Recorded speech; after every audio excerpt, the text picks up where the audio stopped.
welcome to TWC's leadership channel. They're on YouTube.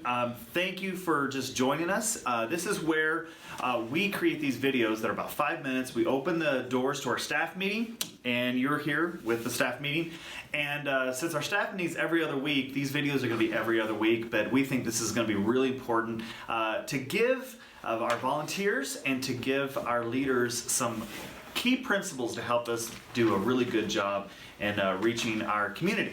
So today I want to talk about an interesting thought, and that is this idea of being an ideal team player. Now, here's the interesting thing. I read this book by this great author, Patrick Lencioni, and he wrote about the 5 dysfunctions of a team. He also wrote this book that says he called it The Ideal Team Player.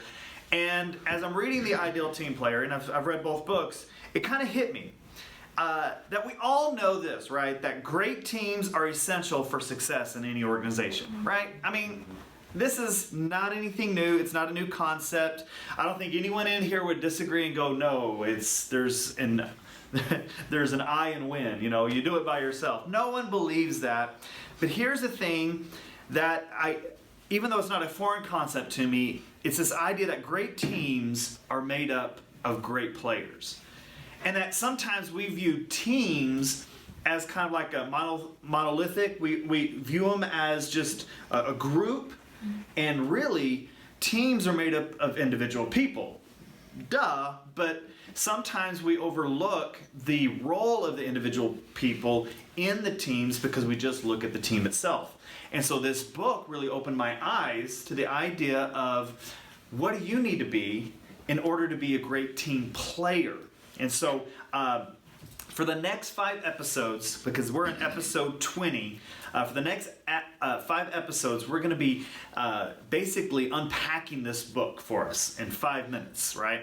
So the first point, he talks about these 3 virtues, 3 important virtues for us, for every team player, to be an ideal team player. He says, all right, he says you got to be humble, right?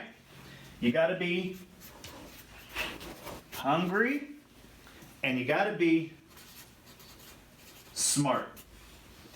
And it's not just individual humble, hungry, and smart, but it's the combination of all 3. And so what we're going to do for the next 5 episodes is we're going to unpack these ideas and see how we can incorporate, because I think every one of us, whether you're a leader of a ministry, you need to be a good team player for the overall team. If you're staff, if you're a volunteer, all of us need to work at being a better team player. And the better team players we have, consequently, the better teams will be able to function. And so I can't wait to break this down. But again, it's going to be humble, hungry, and smart. We'll see you next time.